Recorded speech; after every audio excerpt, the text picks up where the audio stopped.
कि जो fraud transactions हो जाती हैं ऑनलाइन, एकदम से कहीं से भी कुछ हैक करके किसी ने आपके बैंक से पैसा निकाल लिया। तो आई हैव रेड दिस, मैं आपका ओपिनियन भी पूछूंगा उस पर, कि अगर कोई अनऑथराइजेशन ट्रांजैक्शन आपकी हुई है अकाउंट में और आप उसको 3 दिन के अंदर अंदर रिपोर्ट कर देते हो, तो you have zero liability, the bank has to pay you that. मेरे ख्याल से मिलेगा नहीं आपको पैसा। हाँ, देखिए बट कानून, टेक्निकली क्या है? कानून एक बात होती है, प्रैक्टिकल एक और काफ़ी हद तक अलग चीज़ होती है। मुझे नहीं लगता कि आपको आपका पैसा वापस मिल जाएगा। इसमें कुछ एक मैंने देखा था एक बार इंस्टाग्राम में, कोई एक व्यक्ति हैं, I think he is some police official. Okay. वो कहते हैं कि अगर मुझे आप 1-2 घंटे के अंदर बता दो तो मैं आपका पैसा निकलवा सकता हूँ। 3 दिन में पैसा कहाँ का कहाँ पहुँच जाएगा, हो सकता है स्विस बैंक में पहुँच जाए तब तक।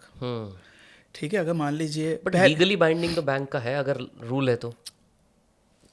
अगर है भी, देखिए मुझे नहीं पता, okay, I am not claiming to be an expert on this matter.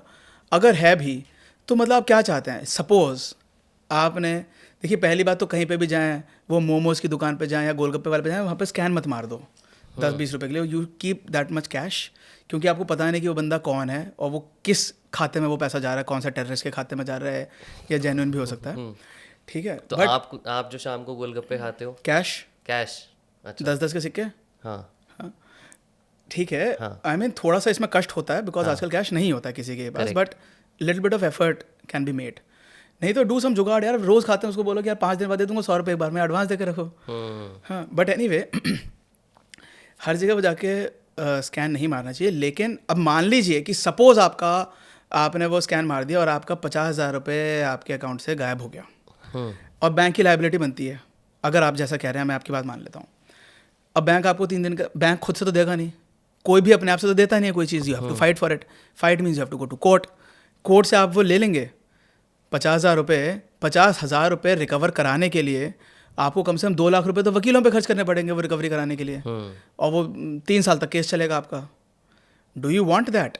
You don't want that. It is, yes you may have a legal entitlement against the bank, but उसका प्रैक्टिकल यूज़ क्या है अगर आपको उसके लिए 3-4 साल 5 साल लड़ना पड़े, वकीलों के चक्कर काटने पड़े, पुलिस के चक्कर काटने पड़े? Better to have precaution. You know, prevention is better than cure. इसमें एक और चीज़ भी है, ये बहुत होता है लोगों के साथ, क्रेडिट कार्ड के बिल के लिए या बैंक लोन के लिए रिकवरी एजेंट्स आते हैं, गाली देते हैं। उस पर कुछ है कि they can not do that? Of course they can not do that, but they still do it, so can I deny? गाली आके आपको कोई डरा रहा है, धमका रहा है, ठीक है, ऑब्वियसली दैट इज नॉट होती भी ratified by any law. Agencies हैं। हाँ, ऑब्वियसली वो अपने बाउंसर वाउंसर को लगाते हैं, गुंडों क्रिमिनल्स को। So can I deny? मतलब अगर कोई मेरे पास ऐसे आता है कि यार तेरा ड्यू बाकी है, हाँ, तो मैं उनको बोल सकता हूँ you have no legal right? आप बोल दो, आपको मारेंगे। बट मतलब वही तो, उसी टाइप के तो लोग आते हैं ना। हाँ, तो उनको डर नहीं है बस, but legally they are not allowed to do that. Legally, देखिए लीगली बहुत चीज़ें अलाउड नहीं होती हैं। Okay, people still do it, and exactly by the law, exactly by the book, nothing can sustain. Okay, any business cannot run if you follow all laws. Any government organization cannot run if that organization follows all laws. Ministry of Law itself cannot survive if it follows all laws. You have to do so many things which are not authorized by any law. Right? There are gray area. There are gray areas, there are various kinds of things. उनको जानबूझ कर कराया जाता है. There are some funds kept. There are organizations, उनको हम पैसा देते हैं. They give us inputs about terrorists. It is not there in black and white in any law. But अब मान लीजिए अगर ये बाउंसर्स का या इन गुंडों का अगर वो रिकवरी का सिस्टम बैंक बंद कर देती है, तो कैसे वो अपने क्रेडिट कार्ड्स वगैरह करेंगे? कोई देगा ही नहीं उनकी वो वापस. Let us get practical in life. पहली बात तो भाई मत डिफ़ॉल्ट करो. आपने अगर वो क्रेडिट कार्ड का जो भी आपका ड्यूज़ हैं वो पे करिए.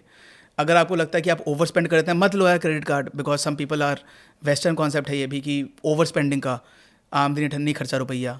ठीक है, and if you have dues you please pay them. But yes, if those people are coming at your door, instead of telling them the law, they will give you 2 punches in your face and they will say भाड़ में जाओ, अपना law को देखेंगे तुम्हारे law का क्या होगा. ठीक है, you go to the police station. See the idea is, ये नहीं सोचना चाहिए कानून मेरे हक में है, कानून मेरी तरफ है, मैंने कुछ गलत नहीं किया.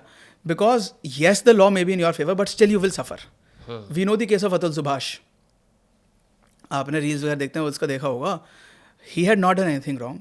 Still, he had some 9 cases against him in that Jaunpur area and some cases in High Court. आप अगर सही हैं, इसका मतलब ये नहीं है कि आपके खिलाफ कोई कार्रवाई नहीं चलेगी. आपके खिलाफ बहुत कार्रवाई चलेगी. And then you will have to engage lawyers, you will have to go to police station, you will have to beg before 10 people. Then ultimately you may be compelled to bribe people, like that Atul Subhash was bribing that Madhav fellow in the court. Then you yourself will be breaking the law. आप ये मत समझ के चलो कि मैं तो कुछ गलत नहीं कर रहा हूँ, तो मैं तो सही हूँ, तो मैं इनको कानून पढ़ाऊंगा. अरे don't teach them the law when they are at your door step and they are in a powerful position. ठीक है, अगले पे चलते हैं, which is essentially the last one. ठीक है, ट्रैफिक रूल्स और फाइन्स को लेके बहुत